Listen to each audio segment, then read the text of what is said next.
মাননীয় সদস্য জনাব মনিরুল হক চৌধুরী। মাননীয় স্পিকার, আপনাকে ধন্যবাদ, অভিনন্দন। সুযোগ পেলে অভিনন্দনের সময় কথা বলবো। এই প্রশ্নটি অত্যাধিক গুরুত্বপূর্ণ, সেই কারণেই সম্পূরক প্রশ্নে দাঁড়িয়েছি। মাননীয় মন্ত্রী মহোদয়কে অভিনন্দন, আমাদের প্রধানমন্ত্রী জনাব তারেক রহমানকে অভিনন্দন এই জন্যই একজন মার্জিত সুশিক্ষিত শিক্ষামন্ত্রী দিয়েছেন। মাননীয় স্পিকার, বিগত দিনে বিশেষ করে গত 15-17 বছরে দেশের সবকিছু ধ্বংস হয়ে গেছে। সবচেয়ে ধ্বংস হয়েছে শিক্ষা ব্যবস্থা। শিক্ষা বলতে কুশিক্ষায় পরিণত হয়েছে।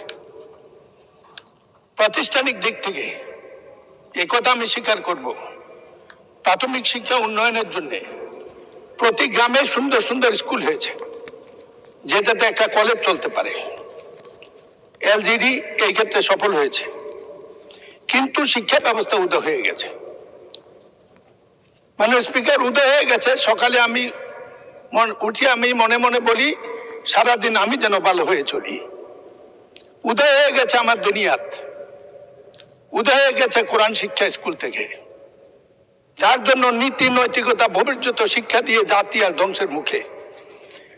অবকাঠামো উন্নয়নের সাথে শিক্ষার এক্ষেত্রে আমূল পরিবর্তন বাধ্যতামূলক কিছু করবেন কিনা।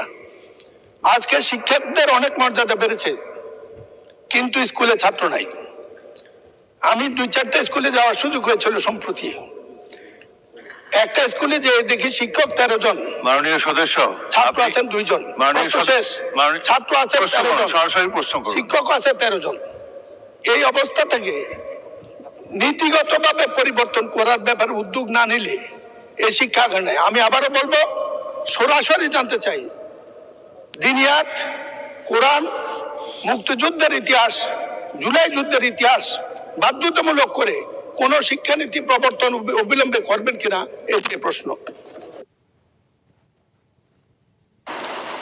মাননীয় মন্ত্রী, প্রশ্নটি ছিল জাহাঙ্গীর হোসেন কর্তৃক তার ঢাকা এলাকাতে ভোকেশনাল ইনস্টিটিউট স্থাপন করবে কিনা। এটা অ্যাকচুয়ালি একটা সম্পূর্ণ প্রশ্ন নয়, তবুও যেহেতু প্রথম দিন আপনি ইচ্ছা করলে উত্তর দিতে পারেন। না, ধন্যবাদ মাননীয় স্পিকার। এখন এই প্রাইমারি এডুকেশন সম্পর্কে প্রশ্ন চলছে, টেকনিক্যাল এডুকেশন প্রশ্নটি এর পরে রয়েছে। মাননীয় স্পিকার, আমি ধন্যবাদ জানাই মাননীয় সংসদ সদস্যকে।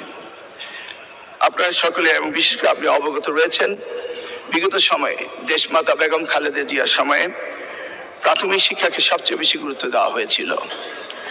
আমি অত্যন্ত গর্বিত ছিলাম যে বিষয়টিকে সবচেয়ে বেশি গুরুত্ব দিয়েছিলেন সাবেক প্রধানমন্ত্রী বেগম খালেদা জিয়া।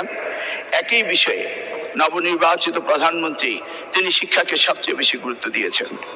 ইতিমধ্যেই প্রাথমিক শিক্ষাকে সবচেয়ে অধিক গুরুত্ব দিয়ে সেই শিক্ষা ব্যবস্থা ব্যাপক পরিবর্তনের জন্য ইতিমধ্যেই 180 দিনের প্রোগ্রামে অন্তর্ভুক্তি করার নির্দেশিকা আমরা পেয়েছি।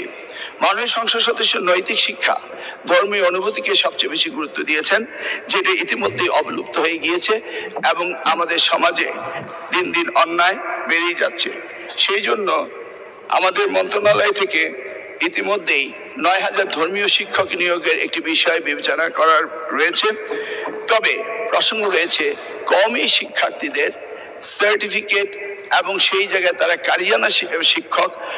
অপরদিকে মাদ্রাসা শিক্ষা ব্যবস্থায় কারিয়ানা সাবজেক্টটি নেই বিধায় আমরা এই বিষয়ে একটি জটিলতা হচ্ছে।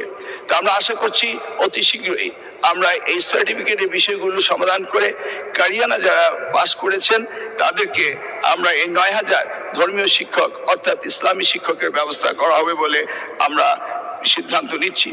ইতিমধ্যে আমরা ধর্মীয় শিক্ষা বলতে শুধু ইসলামিক শিক্ষা সেটা নয়, সব ধর্মেরই অনুভূতিকে আমরা প্রাধান্য দিয়ে আমরা কাজ এগিয়ে নিয়ে যাচ্ছি।